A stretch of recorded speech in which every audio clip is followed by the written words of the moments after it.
un sentiment de satisfaction, de joie, de très grande fierté, pas pour moi, mais pour la Guinée. Vous savez que notre grand problème aujourd'hui, ce n'est pas un secret de polichinelle, c'est que nous avons des talents, mais nous n'avons pas d'installation sportive. Donc, quand M. le Président de la République, que je remercie, m'a demandé de m'occuper de ce stade, et je l'ai pris par d'abord le patriotisme. Ce n'est pas pour le profit, parce que vous savez qu'un stade, il te faut une quarantaine, 50 d'années pour rendre bénéfique un stade comme ça, surtout dans notre situation dans une situation sociale ici. Vous savez que d'abord les gens ne payent pas les stades. Et les autres commodités aussi, vous n'avez pas les grands sponsors qui investissent dans le football, comme les grandes entreprises. Bon, les gens font de la figuration, mais ce n'est pas vraiment des grands sponsors. Mais ce n'est pas ce qui est important. Ce qui est important, qu'aujourd'hui la Guinée a un stade digne du nom, qui nous permet maintenant de recevoir les grandes équipes dans de très bonnes installations et dans de très bonnes conditions. Parce que quand on parle de football, d'abord, il y a l'installation principale qui est le stade. À partir de ça, vous avez aussi les commodités qui entourent ça. Et ça, c'est vraiment très, très, très important. Donc, au jour d'aujourd'hui, ce stade-là doit faire la fierté, la joie de tout un bon Guinéen. Et nous allons quitter l'ancienne installation avant sa rénovation, qui a été l'un des premiers stades africains des indépendances en 1964, qui est le stade du 28 septembre, qui a besoin aujourd'hui vraiment d'un vrai lifting et qui ne répond plus aux normes de la FIFA. Et alors que Nongo devient aujourd'hui l'un des meilleurs stades de l'Afrique de l'Ouest.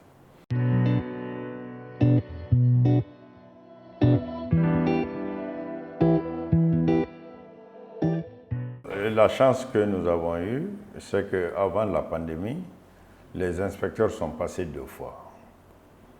Ils avaient donné leur aval au point de vue stade. Et tout ce qu'ils ont demandé au point de vue construction était là. Mais il manquait les meubles, il manquait aussi l'équipement, les différents équipements. Quand je parle d'équipement, il y avait l'équipement du bureau des arbitres, des commissaires, du coordinateur général, de l'officier média, de l'officier de la sécurité, l'antidopage, et les salles d'échauffement, le dispensaire. Donc, il était question, sur la recommandation de l'inspecteur, d'installer ça avant l'homologation. Au point de vue stade, c'était dans les normes FIFA. Mais toutes ces salles devaient être équipées, numérotées, indiquées. Donc, ce qui fut fait. Aujourd'hui même, nous avons 100 caméras de surveillance. Sur les 100 caméras, nous avons pris 27. 27 pourquoi? Parce que les 27, nous sommes en train de faire le VAR. Parce qu'à partir de notre centre de contrôle, vous voyez tout le stade. Donc, les 27 caméras vont nous permettre d'installer le VAR. Donc, le stade de Nongo aura bien sûr, oui, à court terme, donc aujourd'hui, le stade de Nongo est disposé à recevoir au moins la finale d'une grande compétition comme la Ligue des Champions, comme la Coupe d'Afrique des Nations, qui répond à toutes les commodités, que ce soit dans les salles de réception VIP et VVIP, comme dans les tribunes, les salles de presse, les cafétérias, les VIP, les VVIP, et la tribune officielle présidentielle. Donc aujourd'hui, tout est à Nongo. En plus, comme ils n'ont pas pu faire le déplacement, ils ont demandé que le stade de Nongo, les installations soient filmées en 3D. Ce qui fut fait, accompagné des différentes musiques africaines. Donc on a envoyé trois reportages. Donc tout a été filmé, montré en 3D. Parce que depuis l'année dernière, au début de l'année du moins, on nous aurait donné l'homologation. Mais ils ne pouvaient pas homologuer tant que tout ce que je vous ai dit là n'était pas installé jusqu'à l'ambulance. Donc grâce à Dieu, aujourd'hui tout est à Nongo. Donc le stade est opérationnel. Et leur dernière réunion, décision pour l'inspection des stades, vous savez, ils sont passés en Côte d'Ivoire. La Côte d'Ivoire est dans les mêmes conditions que nous. D'ailleurs, nous sommes en avance parce que eux, la cour n'est pas faite encore. Ce que vous voyez, ce n'est que le stade à l'intérieur. Donc, si on a fait le marque là-bas, donc, ils nous ont homologué au même titre que le nouveau stade de la Côte d'Ivoire. Donc, cela nous permettra désormais de recevoir nos matchs internationaux en Nongo, surtout du Sili national.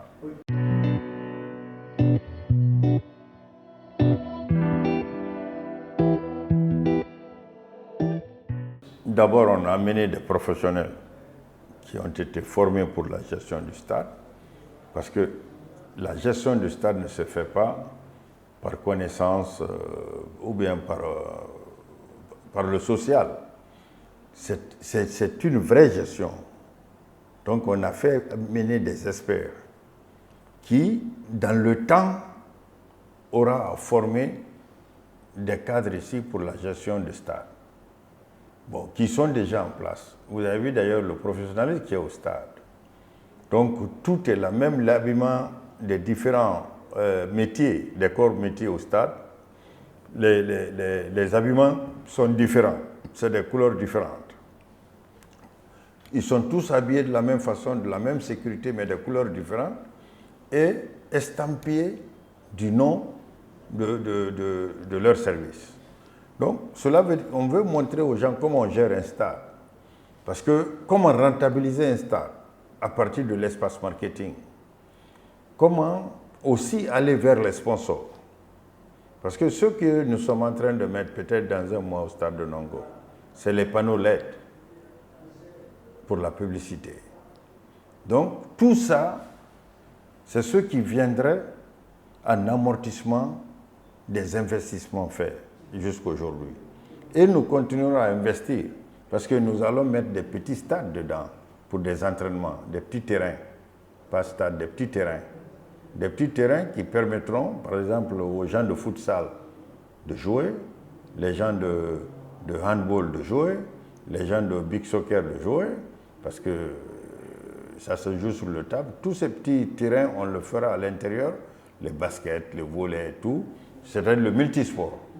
Donc ça nous permettra de rentabiliser. Et aussi, nous avons des salles, parce que nous allons monter une vraie boutique de Sili avec le nouveau sponsor. Bon.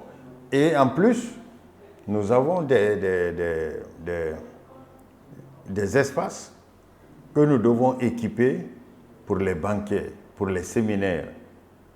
Parce que vous avez vu, on a monté une vraie imprimerie aujourd'hui où, en cas de choc d'un jour, avec la radio, le scanner, on peut poser le diagnostic avant de le transférer vers les centres hospitaliers. Donc voilà, c'est pourquoi nous demandons, on fera une journée porte ouverte pour que les gens viennent voir réellement ce qu'on appelle le stade général Lansana Conté de Nongo.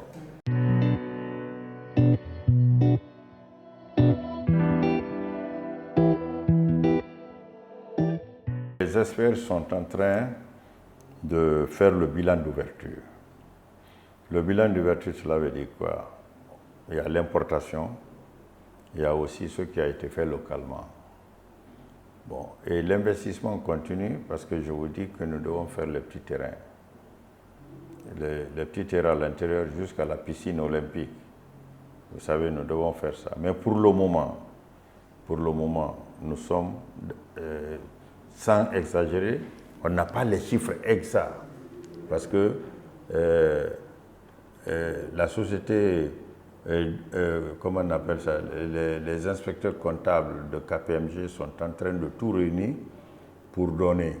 Parce que tant qu'ils ne donnent pas le bilan d'ouverture, nous sommes à plus de 80 milliards quand même. Parce que, vous savez, on dit que celui qui sort l'argent, c'est-à-dire c'est comme le père et le fils. Quand vous perdez un fils, il dit par la faute d'un sorcier, on dit que le sorcier oublie, mais celui qui a perdu son fils n'oublie pas.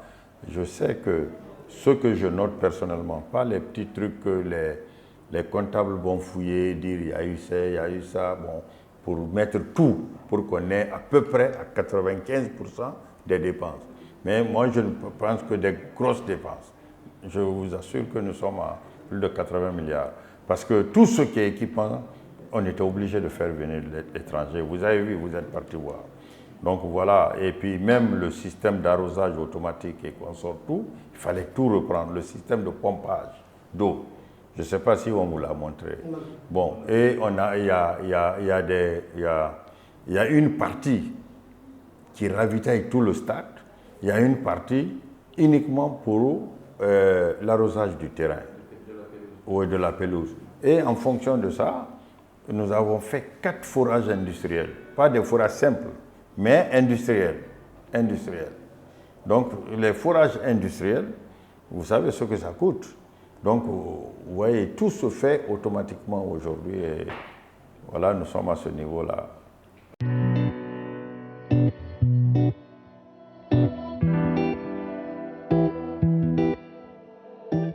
Quand vous faites aujourd'hui des matchs, la CAF vous demande au départ des mois à l'avance que vous indiquez le terrain où vous jouez. Bon, je crois que le dernier match international, en tout cas que nous jouons, c'est au stade du 28 septembre, ça serait le match du 6 de Orea. Notre souhait, c'est que le match commence par le Sili national de Guinée. Et c'est ce que nous souhaitons. Et le prochain match de Sili, nous demanderons à tout le monde, à toute la Guinée, à tout le public, de venir supporter le Sili. On veut les 50 000 places occupées le jour du Sili. C'est surtout, je crois, on jouera contre le Mali. Il faut que ça soit vraiment l'inauguration de notre football.